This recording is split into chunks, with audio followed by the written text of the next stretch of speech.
Tudo bem com os irmãos? Estamos em festa, né? Uma das músicas aí que foi cantada, o pastor Mauro, lá da Terceira, não sei se vocês conheceram, né? Nosso pastor que faleceu na pandemia. Ele gostava muito dessa música, né? Se Deus fizer, Ele é Deus, se não fizer, continua sendo Deus. E a gente canta muitas vezes essa música, irmãos, da boca para fora, né? Porque ela é muito forte, ela é muito forte. A gente deveria parar para pensar bem, né? No que nós estamos cantando, se isso realmente é uma verdade na nossa vida. Se Deus curar os meus traumas, Ele é Deus, Ele continua sendo Deus na minha vida. Eu sei que Ele continua sendo Deus, soberano sobre tudo. Mas será que Ele continua, né, de fato sendo Deus na minha vida?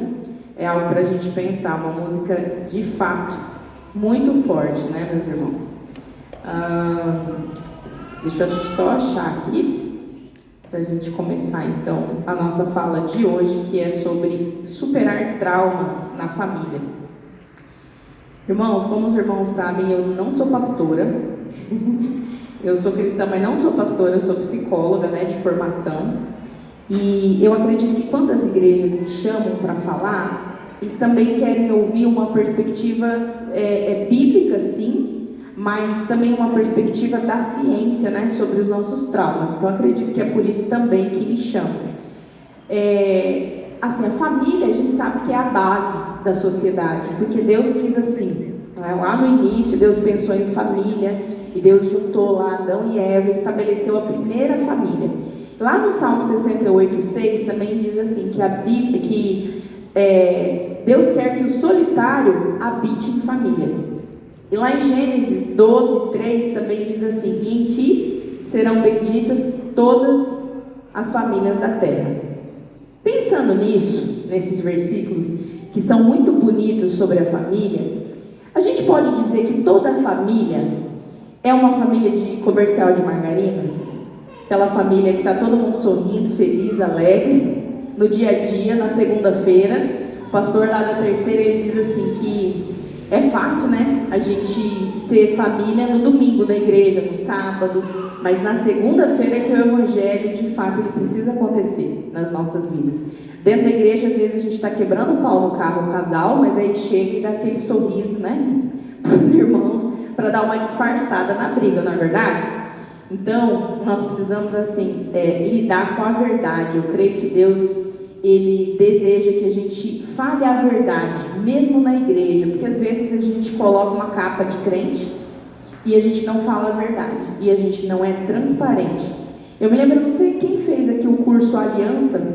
Alguém fez aquele curso da UDF chamado Aliança, que é um curso de casais da Universidade da Família. É muito legal esse curso, porque tem uma lição específica que o casal diz assim, que eles estavam indo ministrar em uma igreja, e no carro, o que eu falei aconteceu. Eles começaram a ter uma briga, a ter uma discussão, e eles iam ministrar na igreja naquele dia.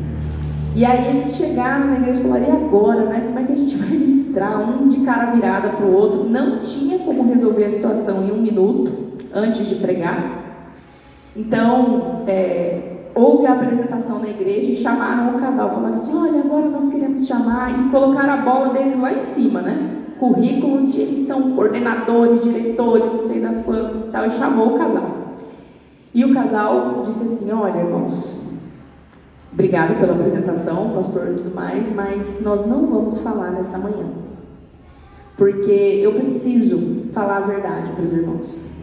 Eu e a minha esposa viemos discutindo no carro, e nós não temos hoje autoridade espiritual para vir falar para a igreja. Irmãos, ele disse que naquele dia foi um mover maior do que se ele tivesse pregado.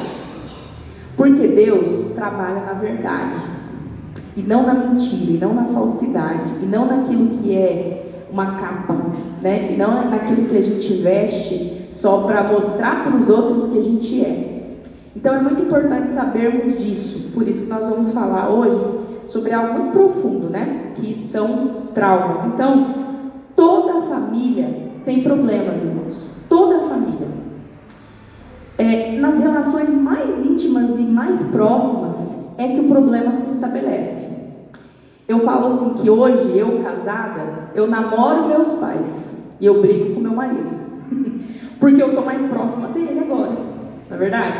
Quando eu vou para a casa dos meus pais, eu curto eles, porque o período de tempo é menor. Mas com quem eu tenho mais discussões hoje é com meu marido e com os meus filhos, porque eu os vejo todos os dias. Então as relações de proximidade, elas vão criando algumas rusgas, né?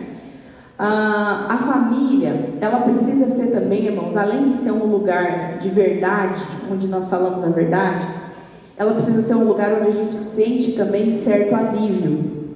Eu não sei se os irmãos lembram, mas na época da pandemia, eu detestava usar máscara. Quem que gostava de usar máscara? Era horrível, não era? Aí tinha dia que a gente saía de casa sem a máscara.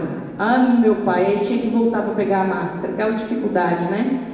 Irmãos, quando eu chegava em casa e tirava a máscara, era um alívio tirar a máscara.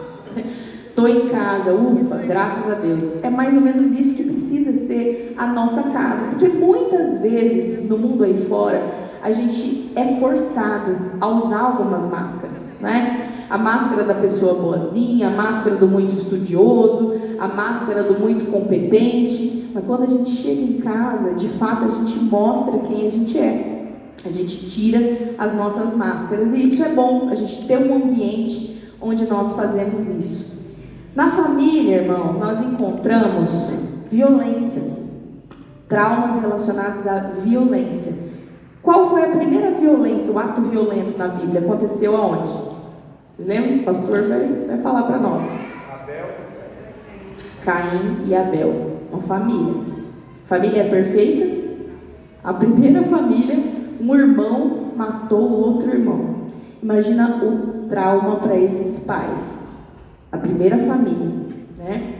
Na família nós temos abandonos diversos, acontece. Na família, irmãos, nós temos todo tipo de abuso. Isso é uma coisa que nós não falamos sobre isso, né? Porque a gente fala assim, nós temos meio que uma frase clichê de que família é sagrado e ninguém mexe em alguns assuntos na família, ninguém fala sobre o assunto. Mas aí o tio que abusou da sobrinha, deixa quieto o tio lá, coitado do tio. Irmãos, me desculpe, mas eu gosto de falar a verdade, a real, do que realmente acontece nas famílias. O que aconteceu lá na Bíblia, no Antigo Testamento, com a filha de Davi? Aminon, que era o filho de Davi, abusou de Tamar. Ambos eram filhos do rei Davi. E aconteceram sucessivas tragédias depois desse abuso. Sabe por quê? Porque Davi foi negligente. E aí eu me pergunto, Davi era um homem segundo o coração de Deus? Davi era o homem, ele está lá nos heróis da fé. Ele era um homem segundo o coração de Deus. E Davi pecou a esse nível, ele teve a consequência de desgraças sobre a família dele, né? Porque ele foi negligente com seus filhos. Negligência, né? Conflitos diversos também. Mas eu não vim falar só de tragédias, eu quero falar com os irmãos sobre esperança também, para tragédias, para os traumas. A família que nós formamos, irmãos, ela pode ser melhor do que a família que a gente veio. Porque a família que nós viemos, a família de origem, a gente não escolhe, não é verdade? Eu não escolhi meus pais, eu não escolhi meu irmão, mas eu escolhi meu esposo, né? E eu tive filhos que, teoricamente, eu escolhi ter filhos. Então, essa família, a partir dessa escolha, ela pode ser melhor do que a família que eu vim. Porque tem muita gente, irmãos, que usa desculpa de falar assim: eu não dou amor para o meu filho porque eu não recebi o amor do meu pai. Eu não sei dar o amor do meu pai. E até eu não sei fornecer amor para o meu filho. E eu até entendo essa fala, porque realmente é difícil a gente dar aquilo que a gente não teve. Mas nós temos essa escolha de fazer algo diferente, ainda que nós não tenhamos aprendido.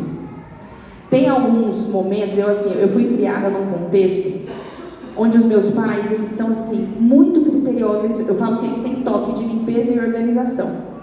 Então, eu e o meu irmão, a gente não podia espalhar brinquedo pela casa. A gente tinha que brincar com um brinquedo, guardar aquele brinquedo, porque senão ficava de castigo e tudo mais. A casa deles sempre foi impecável. A minha casa, irmãos, tem banheiro, tem brinquedo até no banheiro. vendo boxe, eu deixo as crianças espalhar tudo, os brinquedos. Só que sabe o que acontece comigo?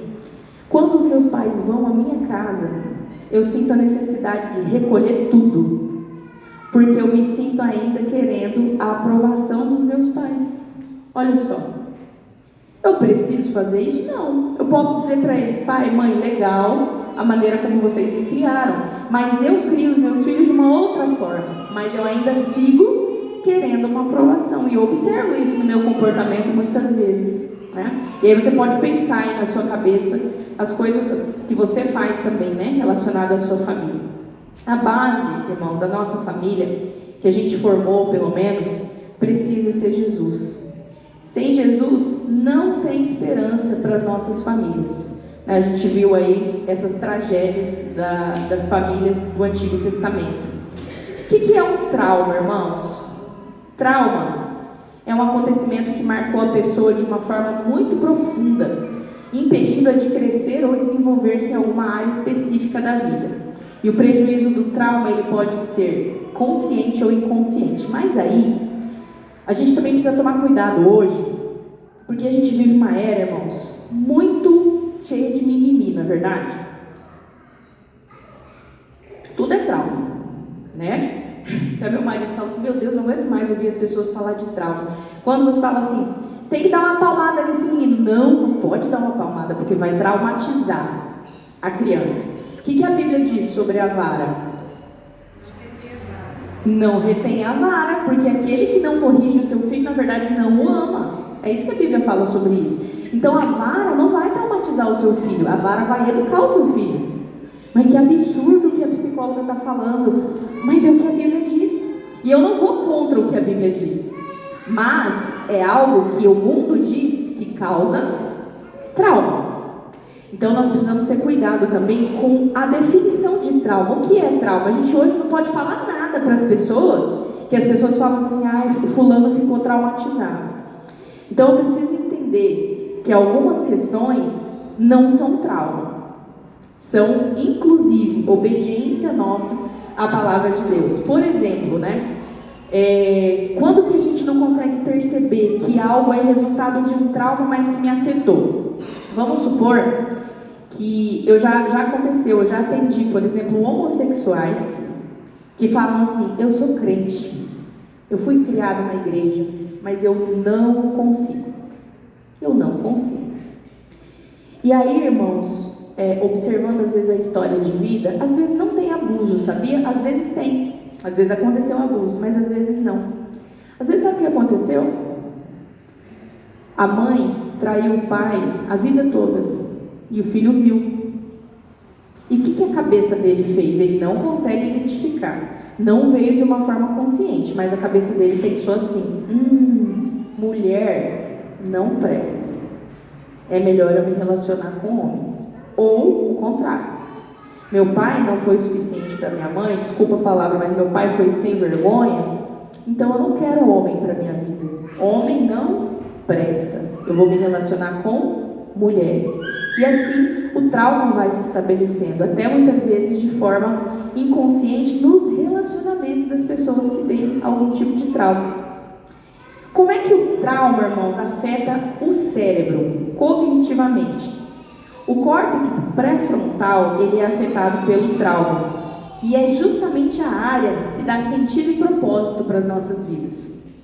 Sabe qual é o grande problema das pessoas que têm depressão? Irmãos, hoje a gente tem um índice muito elevado de suicídio, principalmente na nossa cidade, muito elevado.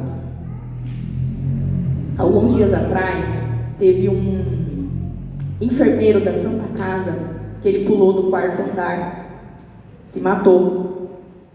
Alguns dias atrás também pularam no rio de uma mulher que estava num carro, abriu a porta do carro e pulou. Acho que foi no rio Aquidauã, não sei se vocês viram, mas foi aqui também no nosso estado. E aí, irmãos, o trauma, ele afeta essa área, que é quando nós temos sentido e propósito na vida. E é por isso que nós também precisamos evitar alguns traumas que nós somos responsáveis por causar, principalmente nos nossos filhos, porque nos afeta cognitivamente, né? E a pessoa fica sem senso de propósito. Eu não tenho propósito na vida. eu não tenho por que viver.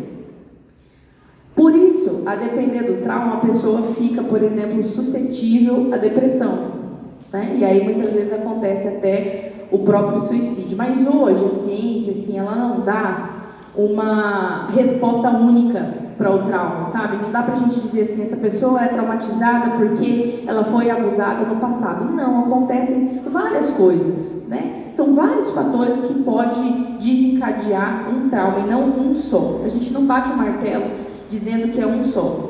Mas quais os impactos do trauma na família? Assim, o que as pessoas fazem, de certa forma, para poder... É como se fosse assim, uma substituição daquilo, né? Daquele trauma. É para eu poder superar. Como que as pessoas lidam com isso? Alcoolismo. Muita gente é alcoólatra. Você acha que uma alcoólatra, irmãos, teve uma vida boa? Não teve uma vida boa. O alcoólatra é cheio de traumas. Prostituição. Uma prostituta, ela está ali porque ela quer. A história de vida delas, irmãos, é uma história de vida muito triste.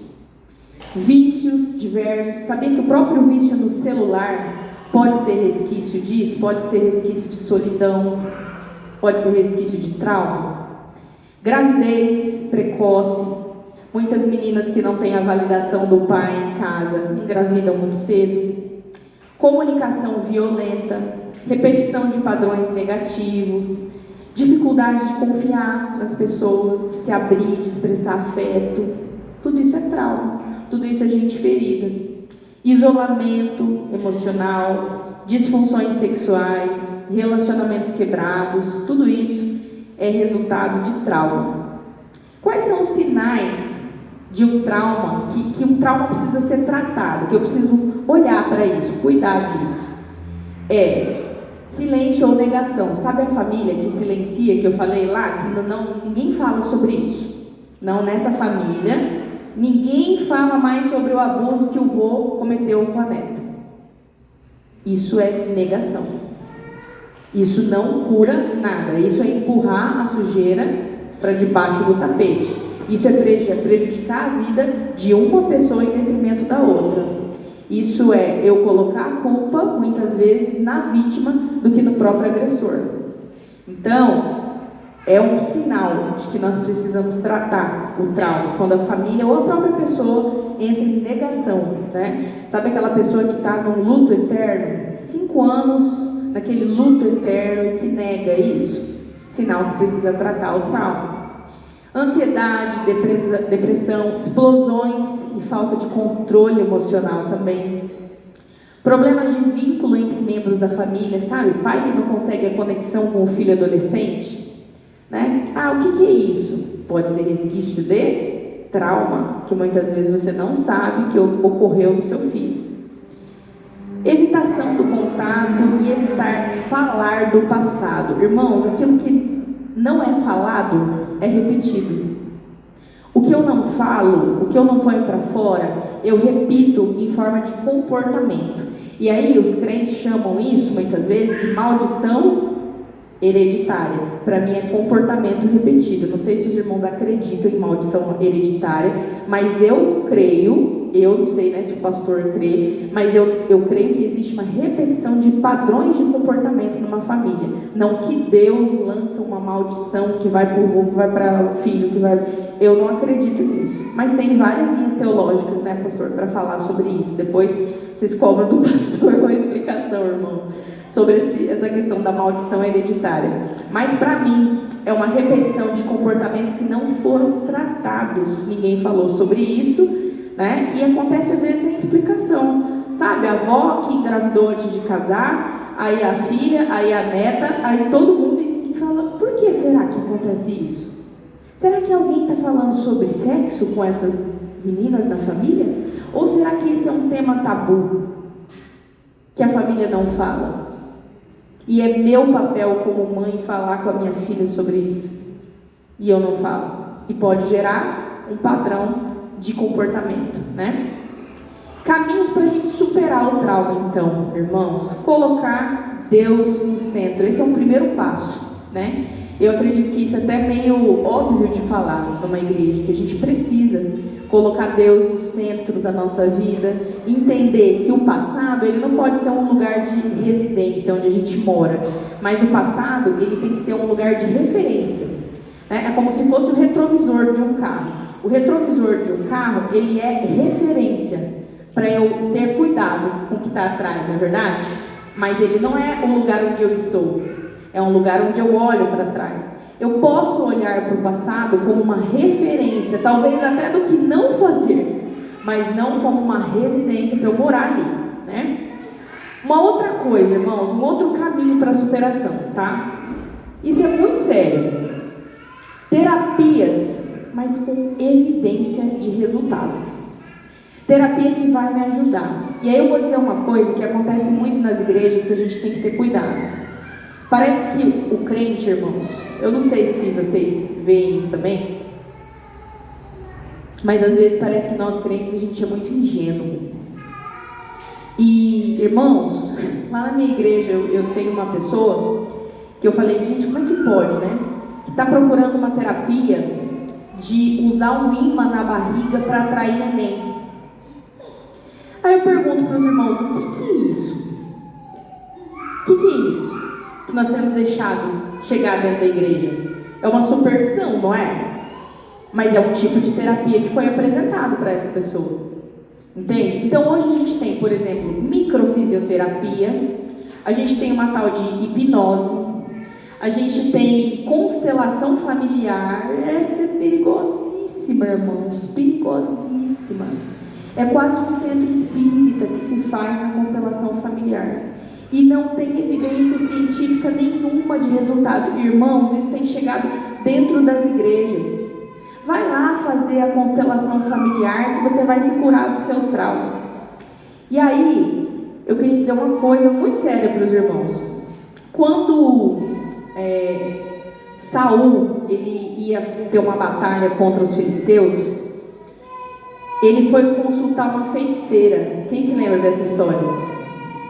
Ele foi consultar uma feiticeira porque o Espírito do Senhor havia se retirado de Saul. E aí ele ficou desesperado e ele foi atrás de uma feiticeira. E o que aconteceu? Ele conseguiu fazer vir o profeta Samuel. Aí também existem outras linhas teológicas que o pastor pode explicar depois. Eu estou arrumando um problema com o pastor, mas os teólogos falam assim: foi Samuel que apareceu? Não, mas tem 3 linhas teológicas para isso, eu vi. Por exemplo, a primeira diz que o texto é literal, que Deus permitiu que o espírito de Samuel voltasse. A segunda diz que era demônio, né? Que fingiu ali ser Samuel. E terceiro, E terceiro, que era um show ali da feiticeira, que é como se ela tivesse feito uma ilusão de ótica ali, fosse outra feitiçaria, né? E aí Samuel foi encantado com aquilo. O fato é, irmãos, que Saul teve a resposta, não é? Ele teve a resposta, porque o espírito lá, não sei se foi demônio ou se foi Samuel, o espírito disse para ele assim: você vai perder essa guerra. O espírito do Senhor saiu de você. Ele descobriu, olha só que interessante, ele descobriu a verdade em um ambiente de mentira. Ele descobriu a verdade em um ambiente de mentira. E às vezes, nem foi do próprio Deus, foi da boca do diabo. Mas ele descobriu uma verdade. O que eu quero dizer para os irmãos? Que quando a gente vai procurar alternativas em ambientes errados, né, ou soluções para os nossos problemas em ambientes errados, a gente pode até achar a verdade, encontrar a verdade. Eu sou assim porque eu descobri na constelação familiar que aconteceu isso aí no meu passado. Você pode até descobrir, mas você está num contexto totalmente errado. E eu pergunto, tá, e o que você vai fazer com isso? Você descobriu, mas isso resolve o seu problema? Descobrir por si só resolve o seu problema? Então procure alternativas que tenham evidência. Não vai na microfisioterapia, não vai no reiki. Hoje tem reiki, hoje tem a constelação familiar. É como se nós fôssemos a pessoa lá que foi procurar o feiticeiro. Vamos buscar a solução para os nossos traumas dentro da igreja. nos grupos que a gente faz, sabe? Que são meio que grupos. Lá na nossa igreja, o pastor Manuel, ele tem uma proposta muito legal de grupos como se fossem clínicas mesmo, de cura da alma, sabe? Por exemplo, hoje a gente tem como uma evidência muito boa os alcoólicos anônimos. Os alcoólicos anônimos, muita gente já se curou com esse grupo, porque é um grupo de cura. É um que ajuda o outro a se curar do vício. E essa é uma proposta boa para a gente trazer para a igreja, porque a gente tem a verdade, de fato, no ambiente certo. Então, vamos ter a cura no ambiente correto? Eu vou procurar uma terapia com um psicólogo crente. Irmãos, tem que ser, porque eu não vou entregar a minha cabeça para alguém que vai falar assim, ó, realmente o teu pai não presta e tudo mais, então, viva a sua sexualidade. Não se reprima. Não adianta dizer que isso não interfere, né? Um psicólogo não crente não interfere. Interfere sim, porque está mexendo com a sua cabeça. Você está entregando a sua cabeça para alguém que não tem os mesmos princípios que os seus, que não tem a mesma crença que a sua. Então, cuidado. Lembre-se dessa história de Saul, né? Que descobriu a verdade em um ambiente errado. Então, assim, dentro de casa, nós precisamos também, irmãos, criar espaços seguros para falhar. A casa precisa ser um ambiente onde o erro pode acontecer. Porque é aí que as crianças estão aprendendo, irmãos. É muito difícil aquela casa onde ninguém pode errar. Todo mundo se sente o perfeitão e ninguém pode errar. A casa precisa ser um ambiente onde eu posso falhar. Porque com a falha, com o erro, eu aprendo, eu posso ser ensinado, né? Ter uma escuta de fato ativa, sabe? Um tempo de qualidade. Hoje, infelizmente, a gente tem dado muita atenção ao celular, irmãos, e a gente tem perdido momentos importantes, inclusive das nossas crianças, porque nós estamos no celular. Esses dias teve um irmão lá da igreja que disse assim, olha, eu fiquei muito doente na Covid, e fiquei muito chateado, porque tem pessoas que foram me visitar, mas que passaram o tempo da visita inteira no celular. E diz que foram me visitar. Então nós temos perdido esses momentos também. Nós precisamos ter uma escuta ativa com as pessoas, né? Trauma, muitas vezes, irmãos, não é fraqueza. Olha só, vocês sabiam que o trauma, interessante isso também, mas o trauma ele é como se fosse um mecanismo de defesa para a gente conseguir sobreviver. Vocês acham que uma pessoa, uma criança, que foi abusada na mais tenra idade, teria condições de sobreviver psicologicamente no mundo se ela não tivesse o trauma? O trauma, a dor, é uma opção de sobrevivência, então ele não é de todo ruim. Ele muitas vezes faz com que eu tenha pelo menos a iniciativa de procurar ajuda. Sabia que quando a pessoa não tem mais trauma também, ela perde o senso de tudo? E aí ela fica, a gente chama isso de, não lembro o nome, mas é anedonia. Uma espécie de nada me abala. Se você veio, se você não veio, se você me cumprimentou, se você não me cumprimentou, se você gosta de mim, se você não gosta de mim, tô nem aí.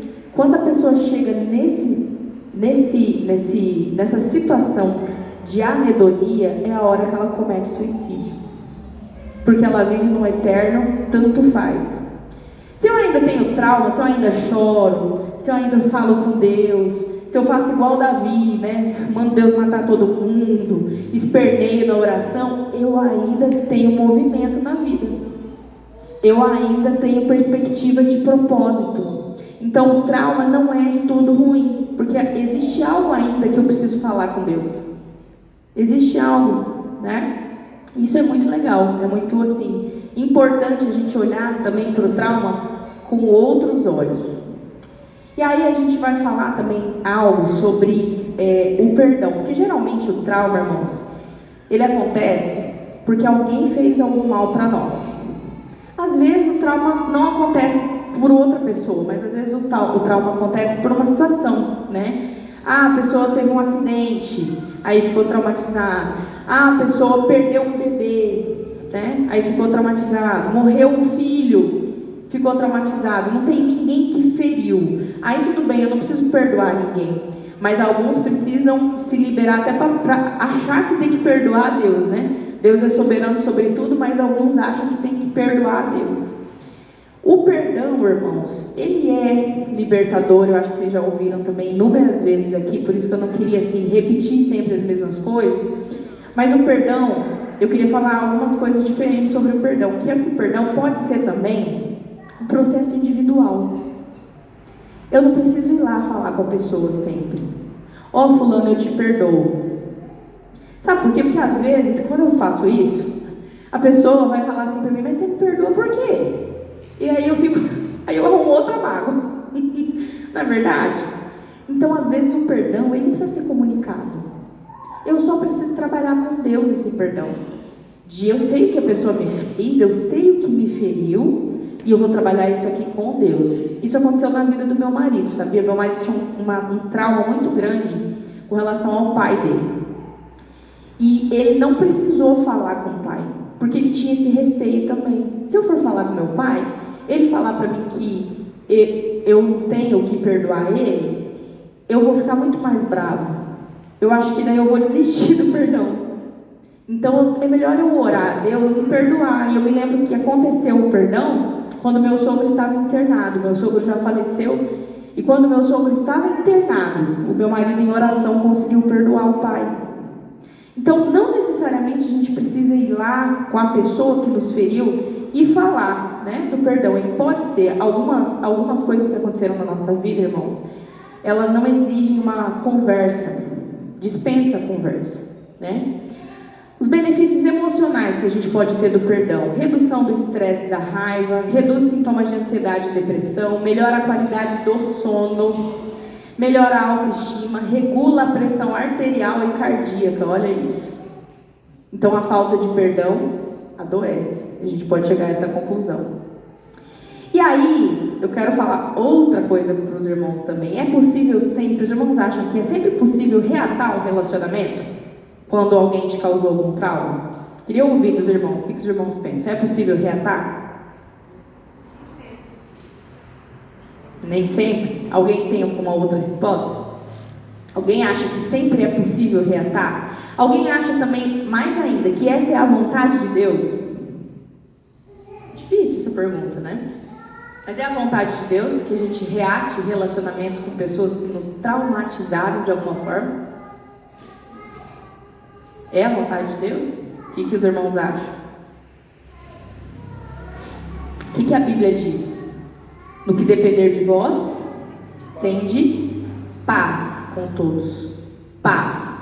Paz quer dizer que eu preciso conviver. Paz quer dizer que eu preciso reatar um relacionamento. Irmãos, estou falando isso assim com uma verdade muito assim, que precisa haver. Quando eu era criança, acho que eu já contei meu testemunho aqui para os irmãos. Eu tive um primo que abusou de mim. Eu perdoei meu primo, só que eu não quero mais contato com ele. Eu não quero esse meu primo perto dos meus filhos, irmãos. Eu não quero. Meus filhos são crianças. Eu soube que meu primo abusou de outras crianças. Eu estou certo ou eu estou errado? Eu não sei. Aí talvez o pastor possa responder, né, teologicamente, mas perdoei, não quero contato, não quero aproximação. E aí também nós precisamos ter um cuidado muito grande com isso, porque nós estamos vivendo também uma era, irmãos, de cancelamento de relacionamentos por nada, entende? O meu relacionamento, o meu casamento é abusivo, então eu vou me separar. Como assim? O que é abusivo? O mundo está dizendo que tudo é abusivo, irmãos. Sabe? Então nós precisamos ponderar. A Bíblia diz que nós temos que ter um espírito de ponderação, de equilíbrio. Então, o meu casamento é abusivo só porque o meu marido às vezes um dia falou mais alto comigo? Não, irmãos. O meu relacionamento pode ser abusivo porque eu apanhei 3 vezes? Aí eu preciso tomar cuidado, porque nós temos casos aí na nossa cidade crescendo cada vez mais de feminicídio, mulheres morrendo na mão de homens, não é? Então nós precisamos ter o quê? Espírito de ponderação. Entende? Não é todo relacionamento que é abusivo. Eu posso perdoar o meu marido se ele falou mais alto ou se ele foi grosseiro comigo hoje. Não tem problema de ter esse perdão. Eu preciso pensar, colocar na balança o que é trauma e o que não é trauma. Agora, nessa situação, por exemplo, de pedofilia, como é que eu quero um pedófilo que não se converteu perto dos meus filhos, sabendo que ele fez isso comigo? Eu vou querer? Eu não quero. Então, irmãos, a gente precisa ter paz com as pessoas, ok. Perdoar as pessoas, ok. Mas até Jesus escolheu com quem ele ia andar, não é? Jesus escolheu 12. Foi lá e chamou um, chamou outro, ele escolheu com quem ele ia andar, ele amou a todos. Jesus não destratou ninguém, mas ele foi mais próximo de 12. Nós podemos também escolher com quem nós vamos andar, isso é importante, né? É possível, irmãos, sempre perdoar, mas não é possível sempre ter uma reconciliação no sentido de reatar relacionamentos, mas no sentido de ter paz com todos, aquilo que eu falei para os irmãos, né? E o que a Bíblia nos ensina sobre o amor, não é o amor assim, sabe, que a gente vê como um sentimento, mas é um amor como uma decisão. Não é esse amor bobo que a gente vê no mundo, né? Romântico, que a gente espera sentir para depois amar as pessoas, mas é o amor que é o vínculo da perfeição. É o amor que Jesus teve por nós. E esse amor, irmãos, ele foi violento, ele não foi bonitinho, como um amor que a gente vê no mundo, sabe? Por que ele foi violento? O nosso Jesus, ele foi pregado na cruz, foi violento. Vocês assistiram aquele filme do Mel Gibson, A Paixão de Cristo? Foi violento. Aquilo foi só uma encenação de algo que pode ter sido muito pior. O amor de Jesus não é sentimental, sabe? Então a gente precisa amar primeiro racionalmente as pessoas. E esse amor que eu dou, por exemplo, para aquela pessoa que me traumatizou, pode ser um amor racional, deve ser um amor racional. De que eu sei também a distância ou a não distância que eu tenho que tomar. E isso revela o quê? Espírito de ponderação. Outra coisa, irmão, são os tratamentos que eu falei anteriormente. A gente precisa levar isso a sério, né? Quando tem afetado de fato a minha saúde mental. E num psiquiatra cristão, e num psicólogo cristão, e como eu falei, estabelecer dentro da igreja esses ambientes de cura. A igreja, eu tenho uma ideia de igreja que talvez seja até um pouco utópica, né? Eu gostaria que a igreja fosse um lugar, irmãos, que de fato a gente pudesse confiar nas pessoas. Isso é um apelo que eu fiz na minha igreja e eu faço para os irmãos também. Porque o Alcoólicos Anônimos, por exemplo, é um ambiente onde as pessoas podem falar e ninguém sai falando da vida dele. A igreja precisa ser esse espaço, onde eu estou num círculo de mulheres e eu posso abrir e falar assim: irmãs, orem por mim porque meu marido me bateu. E a irmã não vai falar para todo mundo que o marido da outra bateu nela. Entende? Eu sei que eu dei um exemplo extremo aqui, né? Porque o marido bater é quase caso de polícia, eu sei disso. Mas nós precisamos que a igreja seja esse ambiente quase clínico, de que as pessoas tenham compromisso de não sair por aí falando sobre a vida do outro como um pedido de oração, como formato de pedido de oração. A irmã fulana de tal foi abusada na infância e todo mundo fica sabendo disso. Aí o que acontece? O irmão fica traumatizado com a própria igreja e não volta mais, porque ele abriu o coração para as pessoas e as pessoas saíram falando do problema dele. Nós precisamos ter essa consciência, que a igreja precisa também ser essa terapia para nós, porque a gente também precisa das pessoas. A nossa relação com Deus é primordial, não é? A gente sempre fala assim: não, você está na igreja por causa de Jesus. É por causa de Jesus, irmãos, mas é também por causa da comunhão. Eu amo estar em comunhão com os meus irmãos. Eu amo sair do culto e ir lá tomar um cafezinho com a galera. A gente gosta disso. E muitas vezes a gente vai na igreja por causa disso, porque a gente não está em condições de cantar aquela música. A gente está com o coração quebrado. A gente não está em condições de dizer: se Deus fizer, Ele é Deus. Se não fizer, mas a gente quer o calor do outro. A gente quer o abraço do irmão. Isso é saudável. A comunhão é saudável. Por isso que nós precisamos criar também dentro da igreja, né? Esse ambiente de terapia, terapêutico, em que um ajuda o outro, né? Acho que na ministração foi falado que nós nos chamamos de irmãos, porque irmãos são filhos do mesmo pai. E nós precisamos acolher, irmãos, muitas vezes a dor do outro, porque igreja é lugar de gente doente. Igreja não é lugar de gente perfeita. Às vezes a gente acha isso, que nós somos perfeitos e eu preciso vestir a minha capa de santa. Não, eu não sou santa, irmãos. Eu tenho temperamento, eu tenho personalidade, eu às vezes não me controlo. E aí eu preciso poder ter esse ambiente aqui de verdade, de falar isso para os irmãos, que eu preciso de ajuda para produzir os frutos do Espírito, né? É isso que eu gostaria de falar com os irmãos nessa manhã.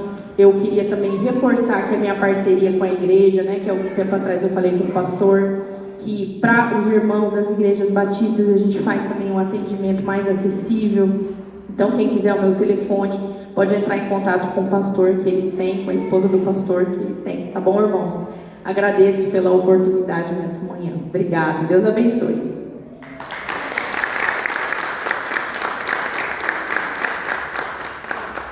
Amém? Você me trouxe vários problemas. Estou brincando, você me trouxe bênção, mas ele me trouxe vários questionamentos, né? Em relação à questão da maldição hereditária, irmãos, que a Iana tocou, eu vejo que cada um de nós fala muito dentro da nossa experiência, né? Então, no nosso meio existem sempre várias visões de uma mesma situação, e a gente trabalha isso muito dentro da experiência de cada um. O nosso problema é querer julgar a espiritualidade do outro pela nossa experiência. Falo isso porque em reunião de pastores, tem aquele pastor que é tido mais tradicional, né, que é o pastorzão da palavra, tem aquele que já é mais avivado, que lida com os dons do Espírito Santo, que fala em línguas, que tem... Agora, aquele que fala em línguas, que tem dom, não pode julgar que o outro é menos espiritual porque não fala. E o outro também não pode julgar que o pastor que fala em línguas sei lá, menos maduro na palavra porque fala em línguas. Então o problema muitas vezes é a gente querer julgar e determinar as coisas pela nossa visão, né? Então essa questão da maldição hereditária, eu lido muito com pastores que trabalham no espiritual, essas questões. Tem um pastor que já foi bruxo, que já lidou com essas questões, e o que ele me disse muitas vezes sobre essa situação é que o diabo sempre se aproveita das brechas que nós damos. Então, por exemplo, se uma pessoa, vou pegar o que ela falou, comportamento repetitivo, aquilo não é tratado em obediência à palavra, aquilo não é quebrado. O que acontece? O demônio entra ali.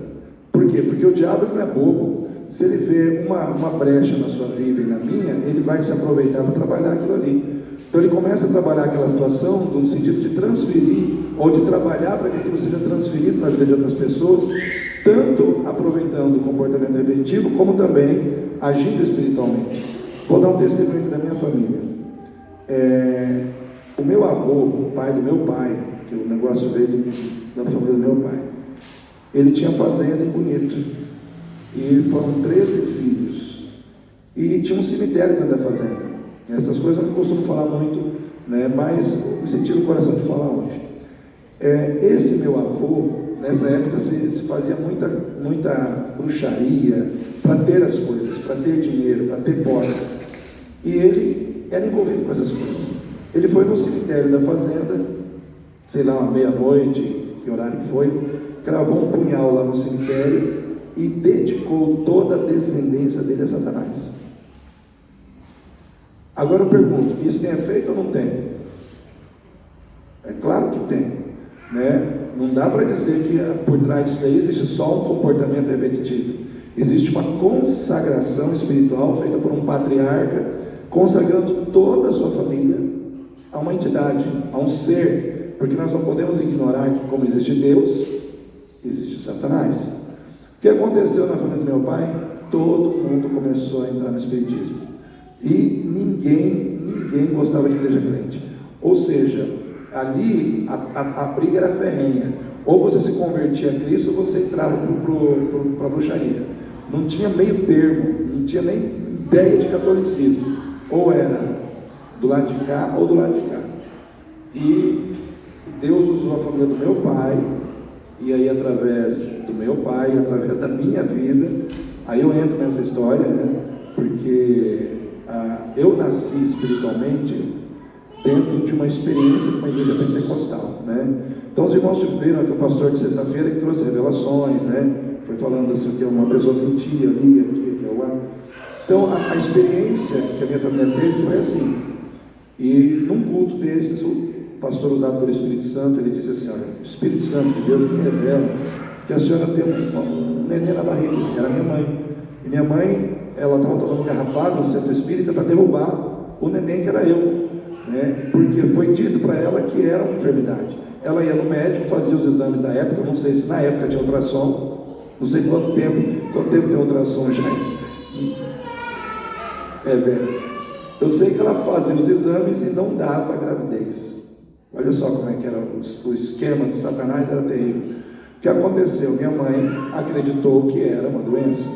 Então ela começou a tomar coisas para derrubar e para resolver a doença. Só que a barriga continuava crescendo, né? A barriga continuava crescendo. E ela ficou com aquele barrigão. Aí ela foi na igreja, e na igreja, pelo poder do Espírito Santo, foi revelado a ela que era uma criança e mais. O pastor disse: é uma criança e é um homem. E esse menino não caiu, porque Deus tem um plano na vida dele. Entende? E quando, às vezes eu estou meio para baixo, eu volto lá atrás. Falou: pô, o Senhor me livrou, me preservou, me separou, então eu não posso desistir, né? Então o que aconteceu? Aqueles meus tios que foram envolvidos com bruxaria, com tudo isso, quando eu me converti e me tornei pastor, eles foram parando tudo na casa do meu pai e eu fui pregando o evangelho para eles. E todo mundo que foi pregando o evangelho para eles foram se convertendo. Aí eu comprei uma briga ferrenha com uma tia minha, que é a mãe da bruxaria na família do meu pai, que fez um monte de bruxaria para destruir minha família, minha casa, meus filhos. Os irmãos não têm ideia do que virou a minha vida por causa dessa situação. Porque essa tia do meu pai, ela abraçou o espiritismo, ela se tornou bruxa mesmo, de verdade, e se levantou contra mim. Só que o que aconteceu? Deus foi me usando para ir quebrando aquela situação que era um comportamento, virou uma maldição, virou um problema espiritual, porque alguém foi lá e consagrou. Então, eu digo assim, cada caso é um caso, né? Por isso a gente tem que sentar com as pessoas e ver. Quando eu vou lidar com uma pessoa que tem um problema, eu falo: conte-me a sua história. Qual é a história de fé da sua família? Teve alguém envolvido em banda, candomblé, espiritismo, bruxaria? Aí a pessoa fala, então o negócio é mais embaixo, né? Então, não, nunca ninguém se envolveu com nada disso. Aí já é uma outra situação. Então, a gente vai vendo que cada situação é uma situação diferente, né? Então, eu só senti de falar, né, nesse quesito do que a Iana colocou, os irmãos terem uma ideia, né? Porque foi uma coisa que eu vivenciei isso, eu vi acontecer isso dentro da minha casa, né? E o quanto a gente batalhou e ainda tem batalhado. Então, essa minha tia aqui, infelizmente não quis aceitar Jesus e se levantou contra a família do meu pai, e se levantou contra mim. Ela partiu, acho que no ano passado, retrasado, com 102 anos de idade. Difícil também teve vida longa aí, né? Mas foi uma luta, né? Então, apenas acrescentando aí aos irmãos, né, um pouquinho mais de ingrediente, né, em tudo aquilo que foi passado. Foi tremendo aquilo que a Iana passou para nós, né? Eu acredito que nós precisamos trazer isso para o nosso coração, entender que trauma tem o seu lado negativo, mas também tem o seu lado positivo. Hoje nós vemos uma geração, como ela disse, eu sou com ela em gênero grande número, uma geração muito mimimi, uma geração muito Nutella, uma geração, eu não posso sofrer isso. Gente, às vezes sofrer vai gerar fibra em você, vai gerar resistência. Sofrimento nem sempre é negativo. Às vezes a gente precisa passar por uma dorzinha para poder ajudar alguém lá na frente que está passando por aquela mesma dor, porque aí Deus te dá a condição de superar aquilo e faz você uma pessoa forte, porque lá na frente você vai ajudar alguém que está passando pelo mesmo problema. Então, sofrer nem sempre é ruim. A gente não pode achar que sofrimento, todo sofrimento é ruim, né? Esses dias eu ouvi um psicólogo dizendo que é preciso se frustrar, que pessoas que não se frustram se tornam fracas, se tornam, vamos dizer assim, sensíveis demais. Qualquer coisinha se fere, a gente precisa se frustrar para aprender a ser forte, só para aprender a ser forte. Então, criança tem que se frustrar. Eu quero aquele carrinho, não tem dinheiro para comprar. Pula no chão, esperneia, não tem. Você tem que entender que não tem. Aí a criança vai se frustrar, só que depois ela vai amadurecer. Agora, tudo que a criança pede, você vai e dá. Chega uma hora que ela não vai valorizar nada, porque tudo veio fácil demais, né? E eu vejo que isso acontece com criança, mas isso acontece com adulto também. Se Deus te desse tudo que você quisesse, você ia ser um crente mimado, né? E ter uma hora que você não ia dar valor em nada. Então, apenas ponderando essas coisas, né? Então, eu agradeço a Deus pela vida da Iana, né? E convido a todos a ficarmos em pé nesse momento, para que nós possamos agradecer a Deus. E tenho certeza que Deus usou a Iana aqui muito poderosamente, entrou em questões profundas aqui, mexeu com a gente. Isso é de Deus ou não é de Deus, né? Às vezes tem umas coisas que a gente reconciliar-se com pessoas. Também uma coisa que ela falou, que eu também penso assim, irmãos, a gente tem que ter paz com todo mundo, mas a gente não é obrigado a andar com todo mundo. Por exemplo, eu tenho familiares que eu tenho uma relação legal com eles, mas se eu for conviver com eles, eu vou beber, eu vou bailar, eu vou cair na farra. Por quê? Porque o mundo deles não é o meu. Às vezes, eu e minha esposa somos convidados para ir em festa de família, e o povo bebe, o povo sabe, café da manhã é cerveja, né? Aí você fala, mas você vai lá, aí você vai lá, aí ele sempre pede para mim orar na hora do almoço. A minha participação é orar e abençoar o almoço. Eu estou lá, na medida do possível, eu prego Cristo para quem se abre, né? Porque às vezes as pessoas não se abrem, mas se eu for andar diretamente com as pessoas, o assunto não bate, o pensamento não bate, né? E às vezes você quer colocar um pouco de Deus, já estou falando que você quer colocar Deus em tudo, aí já começa, não, você quer colocar Deus em tudo, mas eu vivo Deus, né? Então tudo que a gente vive gira em torno de Deus, né? Então é complexo essas situações, mas não podemos nos afastar também dos nossos familiares que não são crentes. Temos que estar ali para ser sal da terra e luz do mundo. Amém? Oremos. Querido Deus e Pai, em nome do Senhor Jesus, eu quero te agradecer, ó Deus, por essa manhã, por tudo que vimos, ouvimos, recebemos da parte do Senhor. Mais uma vez o Senhor usou, ó Pai, a Iana, ó Deus, para falar ao nosso coração de coisas profundas relacionadas à família, relacionadas a trauma, relacionadas a situações com as quais nós temos que lidar e termos sabedoria para lidar.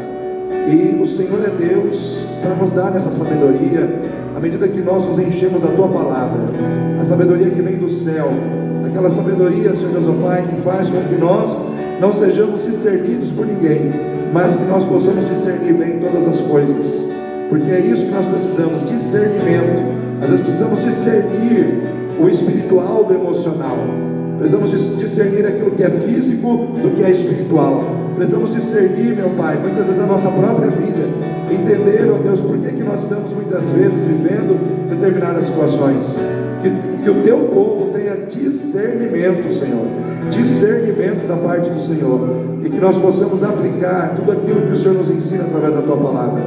Eu oro a Ti, Pai, e Te agradeço, Senhor Deus, ó Pai, mais uma vez, ó Pai, colocando em Tuas mãos as nossas vidas, colocando em Tuas mãos, ó Pai, a igreja do Senhor, ó Pai, em nome do Senhor Jesus. Amém.